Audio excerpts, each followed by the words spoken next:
মালহামাতুল কুবরা launch করার পরে আল্লাহ রাব্বুল আলামিন এই মুসলিম উম্মার এই দুরবস্থা কাটানোর জন্য ইমামুল মাহদিকে পাঠাবেন ইনশাআল্লাহ।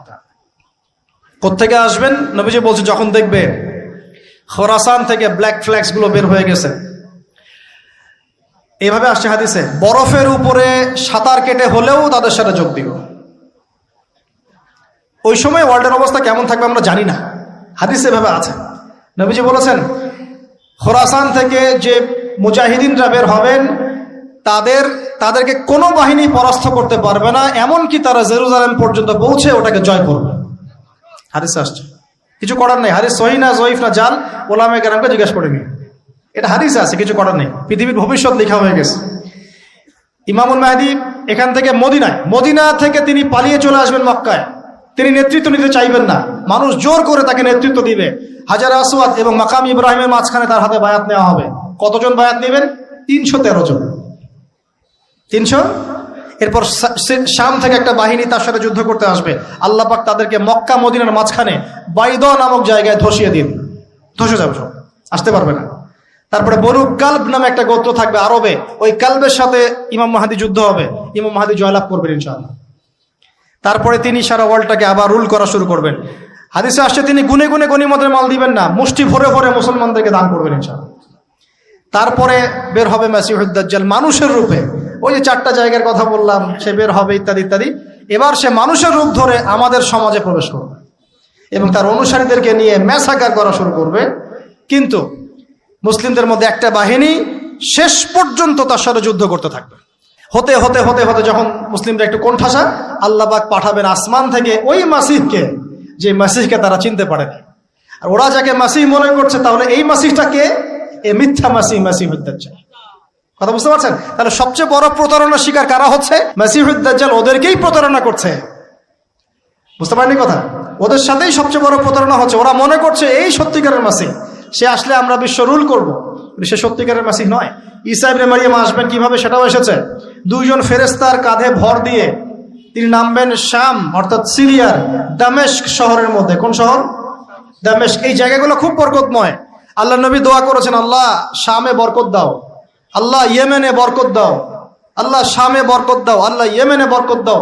আর মুসলমানরা বলছিল, আল্লাহ রসুল আমাদের নাজদেও বরকত দিতে বলেন, আমাদের নাজদেও বরকত দিতে বলেন। আল্লাহ নবী বলছেন যে নাজদে বরকত না, বরং ওখান থেকে ভূমিকম্প বের হবে, ওখান থেকে শয়তানের শিং বের হবে। চিন্তা করে, ওই যে বললাম নাজদিরা তুর্কিদের বিরুদ্ধে যুদ্ধ করেছিল, অটোম্যান এম্পায়ারের বিরুদ্ধে যুদ্ধ করেছে ব্রিটেনের সাথে হাত মিলিয়ে। ওরাই এখন সারা বিশ্বে, বাংলাদেশে এদের লেসপেন্সার আছে বহুত, বাংলাদেশে এদের বহুত লেসপেন্সার আছে। তারা বলে, ওই যে দেখবেন যে যখনই আমরা এগুলো নিয়ে আপনাদেরকে সচেতন করতে চাই, মানে এরা তো খারাজি হয়ে গেছে, উগ্র হয়ে গেছে, এই হয়ে গেছে, সেই হয়ে গেছে, এভাবে করে গভর্নমেন্ট প্রশাসন সবার কাছে আমাদেরকে বিতর্কিত করার চেষ্টা করে। অথচ আমরা কি কারো শত্রু? আমরা কি এই আলোচনাগুলো করে ওয়ার্ল্ডের প্রেক্ষাপট বদলাতে পারবো? পারবো না। কিন্তু আমাদের প্রজন্মকে আমরা জানাতে তো পারবো, যাতে তারা আত্মবিশ্বাসী হয়ে গড়ে ওঠে যে আমরা এই নতজানু মনোভাব নিয়ে পৃথিবী থেকে যাবো না ইনশাআল্লাহ। আমরা পৃথিবী থেকে মাথা উঁচু করেই যাবো ইনশাআল্লাহ। মুসলিমদের হাতেই বিশ্বের বিজয় লেখা আছে, আস্তে আস্তে বিশ্ব ওদিকে যাবে, এটা তো ওদেরকে জানতে হবে। আমরা তাদেরকে জানাচ্ছি মাত্র। তো নাশ থেকে বের হবে শয়তানের শিং, এটা বলা হয়েছে। যাই হোক, এখন ঈসা ইবনে মারিয়াম আসবেন এই সিরিয়ার দামেস্ক, চুল দিয়ে টপ টপ করে পানি পড়তে থাকবে, মুক্তা ঝরছে এরকম পানি। তার নিঃশ্বাস যতদূর পর্যন্ত যাবে ততদূর পর্যন্ত কাফেররা মরতে থাকবে। সুবহানাল্লাহ। এমনকি তিনি খুঁজতে খুঁজতে দাজ্জাল পর্যন্ত আসবেন। দেখবেন যে মুসলিমদেরকে অবরুদ্ধ করে রাখা হয়েছে, বলবেন দরজা খুলে দাও, নামাজের ওয়াক্ত হবে, আজান দেওয়া হবে, ফজরের ওয়াক্ত। ভাই, আমরা যদি ফজর মিস করি, আমরা আসলে ওই বাহিনীতে যোগ দিতে পারবো না, বেঁচে থাকলেও জানি না আমরা অত বছর থাকবো কিনা পৃথিবীতে, আল্লাহই ভালো জানেন, এটা আমরা জানি না। কিন্তু এই বিজয়ে সুবহে সাদিকের সময় লেখা আছে, আজান হয়ে যাবে, ইমামুল মাহদী তাকে বলবেন ইমামতি করুন আপনি। ঈসা ইবনে মারিয়াম বলবেন, না, এই উম্মতের জন্য ইমামতির অধিকার দেয়া হয়েছে। বলেন সুবহানাল্লাহ। তিনি ইমামতি করবেন না, বরং মুক্তাদি হবেন। দরজা খুলে দাও, নামাজ শেষে দরজা খুলে দেওয়া হবে। দাজ্জালকে খুঁজতে খুঁজতে খুঁজতে এই প্যালেস্টাইন, এই জেরুজালেমের বাবে লুদ নামক জায়গায় তিনি পৌঁছাবেন। সেখানে দেখবেন মাসিহুদ দাজ্জাল আছে। দাজ্জাল তাকে দেখার সাথে সাথেই লবণের মতো গলতে শুরু করবে এবং সেখানে তিনি তাকে হত্যা করবেন। তারপরে সেখান থেকে তিনি ইসলামী খেলাফা রিস্টোর করবেন, উর্বর হবে মাটি, সবুজ শ্যামল, বৃষ্টিপাত বেশি হবে, এগুলো হতে থাকবে। এর মাঝখানে আবার ইয়াজুজ মাজুজ বের হবে। ইয়াজুজ মাজুজ বের হওয়ার পরে পৃথিবী ম্যাসাকার করবে। তারা এমনভাবে পৃথিবীতে ম্যাসাকার করবে যে ঈসা আলাইহিস সালাম এবং তার অনুসারীরা তুর পাহাড়ে গিয়ে লুকাবেন, আত্মগোপন করবেন এবং তাবারিয়া হ্রদের পানি তারা খেয়ে ফেলবে। পরের দল এসে বলবে কোনো এক সময় মনে হয় এখানে পানি ছিল, মানে পানি সব খেয়ে সাবার করে ফেলবে। মানে বুঝতে পারছেন? ঈসা আলাইহিস সালাম দোয়া করবেন, আল্লাহ এই আযাব থেকে আমাদেরকে তুমি বাঁচাও।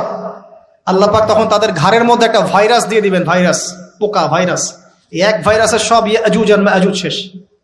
এরপরে পৃথিবীতে বৃষ্টি বর্ষণ শুরু হবে। আল্লাহ পাক কোথা থেকে জানি পাখি পাঠাবেন, ওই যে আবাবিল পাখি পাঠিয়েছিলেন না, এরকম কোথা থেকে পাখি পাঠাবেন বড় বড় নখওয়ালা। এরা ওদের দেহগুলো উঠাবে, মহাবিশ্বের কোথাও গিয়ে ফেলে দিবে, জানি না আমরা কোথায় ফেলবো। এগুলো রূপকথা মনে হচ্ছে না অনেকের কাছে, এগুলো সত্য, হাদিসে আসছে, একটা শব্দ সত্য।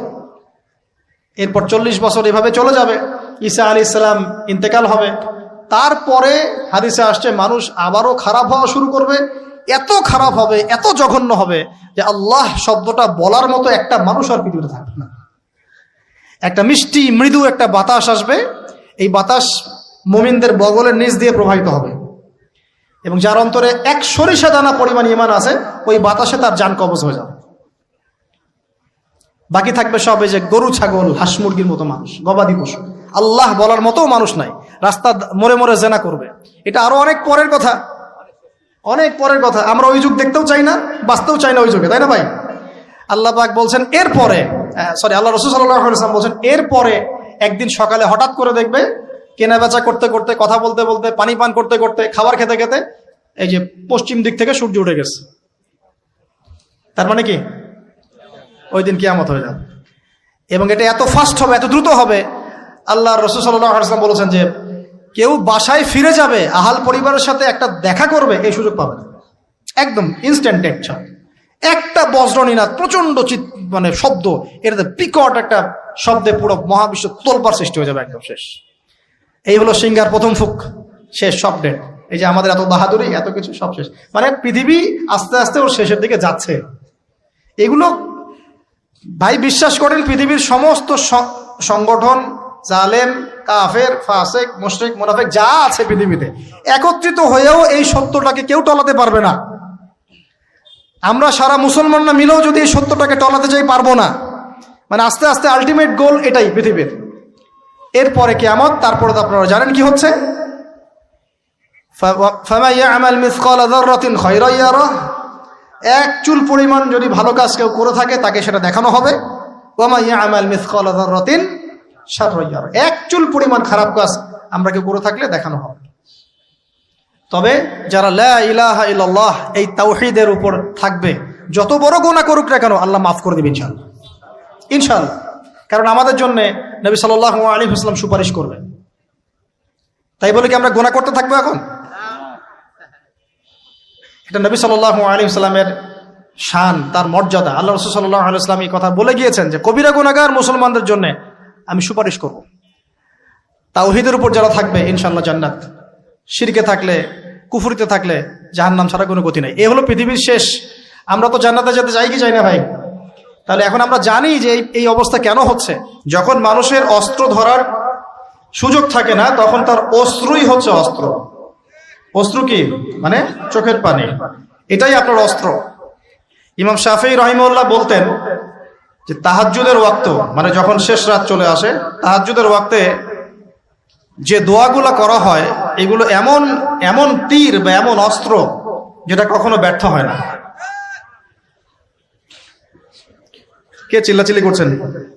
পুরো আলোচনায় একবারও ঠিক বলার দরকার নাই, কারণ আপনি ঠিক বললেও যেটা ঠিক সেটা ঠিকই, আর যেটা আপনি ঠিক বলবেন না, কোরআন সুন্নাহ যদি ঠিক না বলে এটা ঠিক না। তো এই ঠিক বেঠিকের দরকার নাই।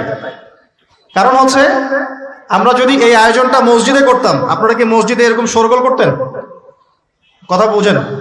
যদি আমরা এই আয়োজনটা মসজিদের মধ্যে করতাম, আপনারা কি মসজিদেও শোরগোল করতেন, হট্টগোল করতেন? যদি করতেন তাহলে সেটা হতো কিয়ামতের আলামত। কারণ নবী সাল্লাল্লাহু আলাইহি ওয়াসাল্লাম বলেছেন কিয়ামতের আগে আগে মসজিদগুলো হবে চাকচিক্যময় এবং মসজিদ থেকে হেদায়েত উঠে যাবে, মসজিদ থেকে হেদায়েত উঠে যাবে। এমন হাদিস এসেছে যে মানুষ জামাতে নামাজ পড়বে কিন্তু মুসল্লিদের মাঝে একজন প্রকৃত ইমানদার খুঁজে পাওয়া যাবে না। তা আপনাদের কি মনে হয় সেই যুগটা আসতে বাকি আছে অনেক? তো মসজিদে যদি শোরগোল হট্টগোল করা হয়, এটা হচ্ছে একটা কিয়ামতের সাইন, যে কিয়ামতের আগে আগে মসজিদের শোরগোল হট্টগোল বেড়ে যাবে। আপনারা কি এটা চান?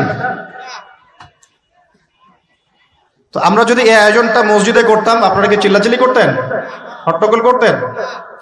মনে করেন এখন আমরা একটা মাঠেই বসে আছি, কিন্তু এই মাঠে কোরআন এবং সুন্নাহর কথা হচ্ছে, আমরা কি হট্টগোল করব, শোরগোল করব? আল্লাহ পাক আমাদের সবাইকে কোরআন এবং হাদিসের সামনে আত্মসমর্পণ করার তৌফিক দান করুন। আজকে 5 ওয়াক্ত নামাজ কারা কারা পড়েছেন হাত তোলেন দেখি। মাশাআল্লাহ, হাত নামান। আজকে সারাদিনে সূরা কাহাফ পড়েছেন কতজন? ঠিক আছে, অনেস্টির সাথেই বলেন। মাশাআল্লাহ। জুমার দিনে সূরা কাহাফ তিলাওয়াত করতে হয়, এটা কি আপনাদেরকে কেউ বলেছে না বলে নাই? এটা কি জানা আছে না জানা নাই? জানা আছে? আচ্ছা, কেন প্রত্যেক জুমায় সূরা কাহাফ তিলাওয়াত করতে হবে, কেন? নবী সাল্লাল্লাহু আলাইহি ওয়াসাল্লাম বলেছেন, একটু মনোযোগের সাথে শুনতে হবে আর মনোযোগটা ধরে রাখার চেষ্টা করেন। 1 ঘন্টা 1.5 ঘন্টার ব্যাপার। আর আমি জানি এটা এমন যুগ যে যুগে মানুষ 10 মিনিট মনোযোগ ধরে রাখতে পারে না। এর কারণ কি জানেন? এর কারণ হচ্ছে স্মার্টফোন। এর কারণ কি? যে যত বেশি স্মার্টফোনে এডিক্টেড, তার মনোযোগ ধরে রাখার ক্ষমতা তত কম।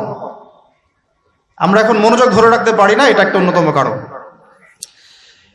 তো প্রত্যেক জুমায় নবী সাল্লাল্লাহু আলাইহি ওয়াসাল্লাম সূরাতুল কাহাফ তেলাওয়াত করতে আমাদেরকে উৎসাহিত করছেন। এর পিছনের কারণ হচ্ছে নবী সাল্লাল্লাহু আলাইহি ওয়াসাল্লাম বলেছেন, সূরাতুল কাহাফ যে ব্যক্তি জুমার দিন তেলাওয়াত করবে, এক জুমা থেকে আরেক জুমা পর্যন্ত তার যে জীবন, এই যে হায়াতটা, আল্লাহ পাক এটাকে নূর বা আলো দিয়ে ভরে দিবেন। আলোর কেন দরকার হয়? আলোর দরকার হয় কেন? অন্ধকার থেকে নিজেকে বাঁচানো বা অন্ধকারে পথ দেখা, পথ খুঁজে পাওয়া, এই জন্য তো আলোর প্রয়োজন হয় নাকি? তাহলে আপনার জীবনটাকে আলো দ্বারা ভরে দেওয়া হবে। অর্থাৎ আমরা যে পৃথিবীর জীবনে বসবাস করছি, চারপাশে অনেক অন্ধকার আছে, আছে কি নাই? এই অন্ধকারগুলো কাটিয়ে উঠতে আপনাকে সূরাতুল কাহাফ কাজে দিবে ইনশাআল্লাহ। তো নূর দিয়ে ভরে দেওয়ার অর্থ হচ্ছে আপনার জীবনটাকে আল্লাহ পাক ঈমানের নূর দিয়ে ভরে দিবেন ইনশাআল্লাহ। তো সূরা কাহাফের গুরুত্ব আছে না? আচ্ছা, 2, নবী সাল্লাল্লাহু আলাইহি ওয়াসাল্লাম বলেছেন যে সূরাতুল কাহাফ যে ব্যক্তি জুমার দিনে পড়বে এবং এর কমপক্ষে প্রথম 10টা আয়াত মুখস্থ করবে, তার জীবদ্দশায় যদি মাসিহুদ দাজ্জাল বের হয়, এই দাজ্জাল সেই ব্যক্তির কোনো ক্ষতি করতে পারবে না। খুশি হন নাই? একটু বুঝাই আপনাকে যে এই পৃথিবীতে এখন যতগুলো সমস্যা আছে বা যতগুলো ফিতনা আছে, এগুলোকে যদি একত্রিত করি তবুও দাজ্জালের সমান হবে না। নবী সাল্লাল্লাহু আলাইহি ওয়াসাল্লাম বলেছেন, পৃথিবীতে আদম আলাইহিস সালামকে সৃষ্টি করার পর থেকে কিয়ামত পর্যন্ত মাসিহুদ দাজ্জালের মতো ভয়ঙ্কর কোনো ফিতনা আসে নাই, আসবেও না। আল্লাহর এমন কোনো নবী নেই যেই নবী তার কওমকে দাজ্জাল সম্পর্কে সতর্ক করেন নাই। এমনকি নূহ আলাইহিস সালাম পর্যন্ত তার কওমকে দাজ্জাল সম্পর্কে সতর্ক করেছেন। আর আমি মুহাম্মদ সাল্লাল্লাহু আলাইহি ওয়াসাল্লাম তোমাদেরকে একটা বাক্য বেশি বলছি যা অন্য নবীগণ বলেন নাই, সেটা হলো মাসিহুদ দাজ্জাল এক চোখে অন্ধ হবে, তোমাদের রব আল্লাহ তিনি অন্ধ নন। যে ব্যক্তি জুমার দিনে সূরা কাহাফ তেলাওয়াত করবে এবং সূরা কাহাফের প্রথম 10টা আয়াত কমপক্ষে মুখস্থ করে রাখবে, এর হক আদায় করবে, তার জীবদ্দশায় যদি দাজ্জাল বের হয়, দাজ্জাল তার কোনো ক্ষতি করতে পারবে না। পৃথিবীতে যত ফিতনা আর ফাসাদ এখন দেখছেন, শিরকের ফিতনা, বেহায়াপনা, বেপর্দা, রিবা বা সুদ, মাদক, দুর্নীতি, জুলুম, নির্যাতন, চুরি, ডাকাতি, যত কিছু, সবকিছুকে একত্রিত করলেও দাজ্জালের সমান হবে না। তাহলে আমরা কি এই ফিতনাগুলো থেকে বেঁচে থাকতে পারছি? আপনি কি পর্নোগ্রাফির ফিতনা থেকে মুক্ত? আপনি কি ইন্টারনেট জগতের এই নোংরামি ফিতনাগুলো থেকে মুক্ত? আমি কি মুক্ত? আমি নিজেও মুক্ত না। আপনার সামনে ভালো সাজারও আমার কোনো দরকার নাই। আমরা যারা ইন্টারনেটে ঢুকেছি একবার দুইবারও, জীবনে কখনো তারা কেউই চোখের পাপ থেকে বাঁচতে পারে নাই। তার ভালো সাজার তো প্রয়োজন নাই, আল্লাহর কাছে ইস্তেগফার করার দরকার, আল্লাহ মাফ করে দেন। তা আমরা কি এই যুগে ইন্টারনেটের এই নোংরামি বেহায়াপনাগুলো থেকে মুক্ত থাকতে পারছি? না। আমরা কি এই যুগের সুদভিত্তিক অর্থনীতি থেকে মুক্ত থাকতে পারছি? আমাদের যুব সমাজ কি এই যে টিকটক বলেন, পাবজি বলেন, ফ্রি ফায়ার বলেন, মাদক বলেন, কিশোর গ্যাং বলেন, এগুলোর ফিতনা থেকে তারা কি মুক্ত? আমাদের মেয়েরা কি ফেমিনিস্ট রেভলিউশনের ফিতনা থেকে মুক্ত? আমাদের মেয়েরা কি বেপরদামির ফিতনা থেকে মুক্ত? যুবক যুবতীরা কি হারাম অ্যাফেয়ার্সের ফিতনা থেকে মুক্ত? পরিবারগুলো কি পারিবারিক কলহ থেকে মুক্ত? আমাদের সন্তানরা কি ফিতনা থেকে মুক্ত? আমাদের প্রত্যেকটা খাবার কি বিশুদ্ধ, পরিশুদ্ধ না করাপ্টেড? আমাদের বিশ্বের পুরো পলিটিক্যাল সিস্টেমটা কি আল্লাহ পাকের আইন দ্বারা চলছে? আমাদের পুরো মুসলিম উম্মার প্রত্যেকটা জাতি আজকে কি কুফফারদের নির্যাতনের ফিতনা থেকে মুক্ত? তো আমরা যদি এই ফিতনাগুলো থেকে মুক্ত হতে না পারি, কিভাবে দাজ্জালের ফিতনা থেকে আমরা বাঁচতে পারি? আমি কি বুঝাতে পারছি দাজ্জালের ফিতনা কত বড়? বুঝতে পারছেন? সে যখন বের হবে তখন সে সারা বিশ্বকে শাসন করবে 40 দিন। কতদিন? যার প্রথম দিনটা হবে 1 বছরের সমান, দ্বিতীয় দিনটা হবে 1 মাসের সমান, তৃতীয় দিনটা হবে 1 সপ্তাহের সমান, বাকি দিনগুলো হবে আমাদের দিনের মতো। সত্যি সত্যি কথা কি জানেন যে আমরা এখন চিন্তা করতে ভালোবাসি না, পছন্দ করি না। আমাদের চিন্তা করার সময় কোথায়? আমাদের সকালবেলা ঘুম থেকে উঠে ব্রাশে পেস্ট নিয়ে বাথরুমে যেতে হয়, কারণ আমাদেরকে অফিস ধরতে হবে 8টায় 9টায়, কাউকে স্কুলে কলেজে ইত্যাদি ইত্যাদি। চিন্তার সময় কোথায়? চিন্তা তো করতাম আমরা তাহাজ্জুদের ওয়াক্তে, তাহাজ্জুদের নামাজ পড়ে চুপচাপ বসে চিন্তা করতাম কি হচ্ছে, কি হতে পারে, আমার কি হালত, আমি কি করব, দুনিয়াতে কি করলাম, পরকালে কি উত্তর দিব ইত্যাদি। চিন্তার সময় হচ্ছে ফজরের নামাজের পরে। দেখা যায় 70% মানুষই ওই সময় জাগনা থাকে না, তাই না? চিন্তার সময় কোথায়? সকালবেলা যখন আমরা উঠি শুরু হলো ফার্স্ট লেন অফ লাইফ, মানে রেস, দৌড়ানো। আমরা ঢাকার ফ্লাইওভারের উপর উঠে দেখি মানুষ ছুটছে, খালি ছুটছে। 1 সেকেন্ড কেউ কাউকে ছাড় দিবে না। তখন গাড়ি ড্রাইভ করছে, 1 সেকেন্ড সে যে ছাড় দিবে, একটু দাঁড়াবে, আমরা চলে যাব, সাইড দিবে না, কারণ ও আর প্রতিযোগিতায় আছে কে কার আগে যেতে পারে। কেউ কাউকে ছাড় দেয় না। তো এটা কি কিসের প্রতিযোগিতা? দুনিয়ার। এই ব্যস্ততা কিসের বলেন? দুনিয়ার।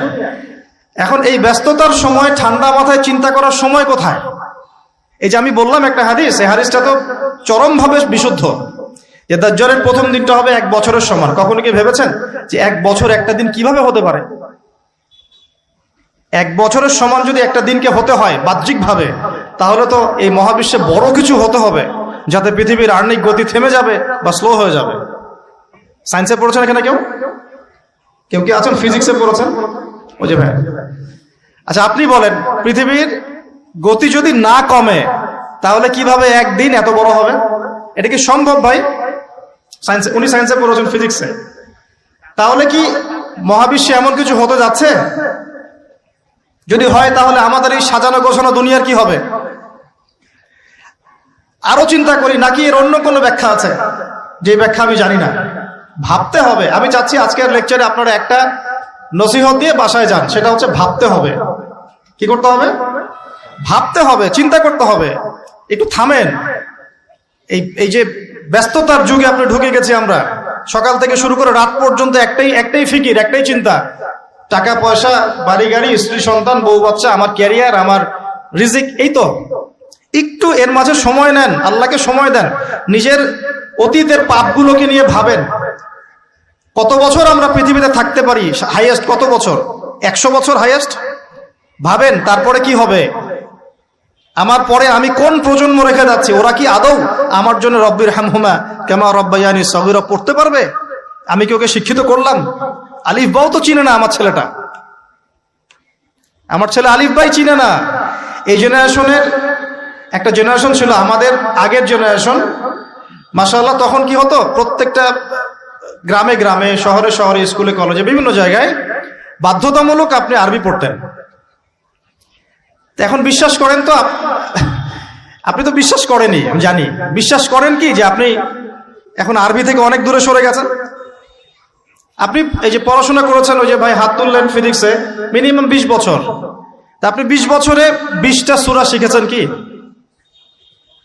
আমরা আমাদের পরের জেনারেশনকে কোন হালতে রেখে যাচ্ছি, এগুলো কি ভাবতে হবে না, হবে না? আলী ইবনে আবি তালেবের একটা কথা বলি, তাহলে আপনি বুঝবেন। আলী ইবনে আবি তালেবের নাম কি শুনেছেন আপনি?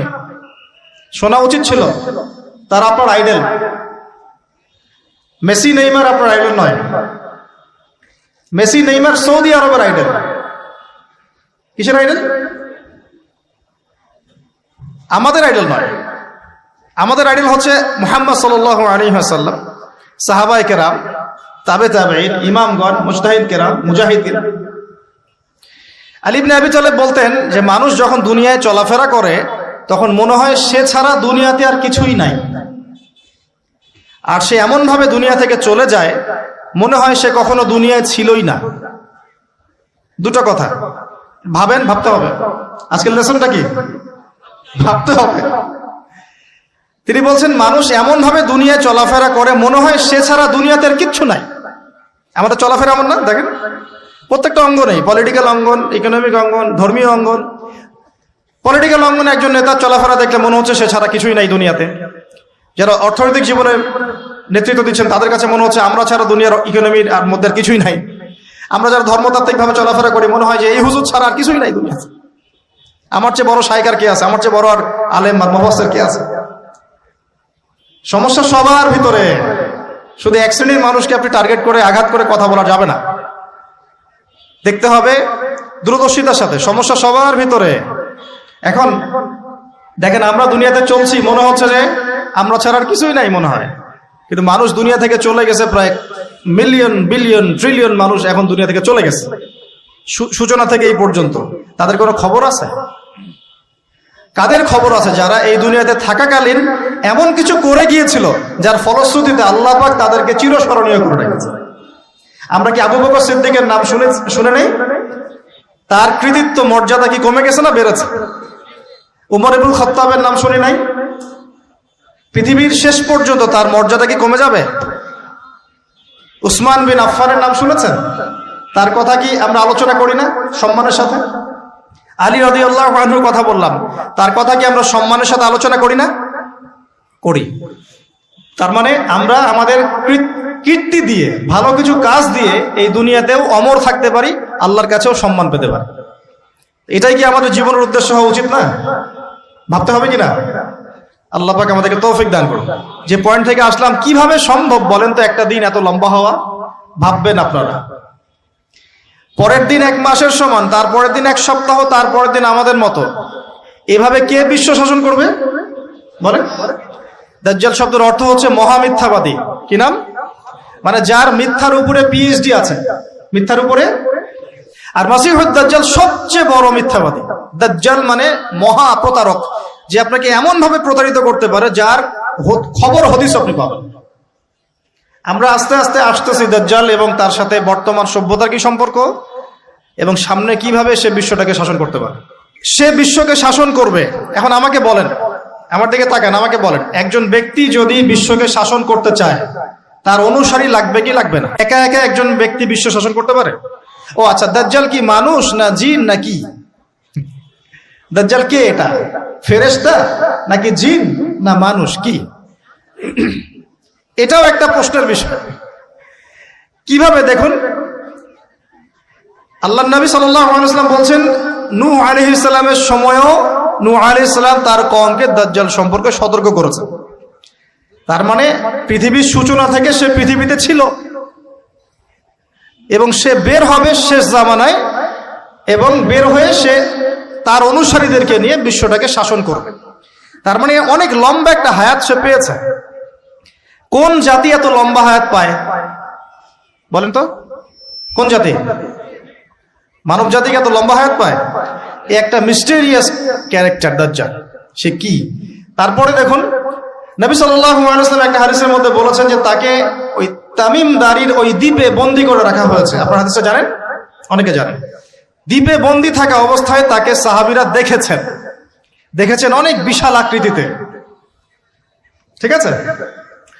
এবং সাহাবীদেরকে সে প্রশ্ন করছিল, তামিম দারিকে প্রশ্ন করছিল যে বাইসানের খেজুর বাগানে খেজুর কি ধরে? বলে হ্যাঁ ধরে। সে বলছে অচিরেই আর ধরবে না। তারপরে বলছে তাবারিয়া হ্রদে কি পানি আছে?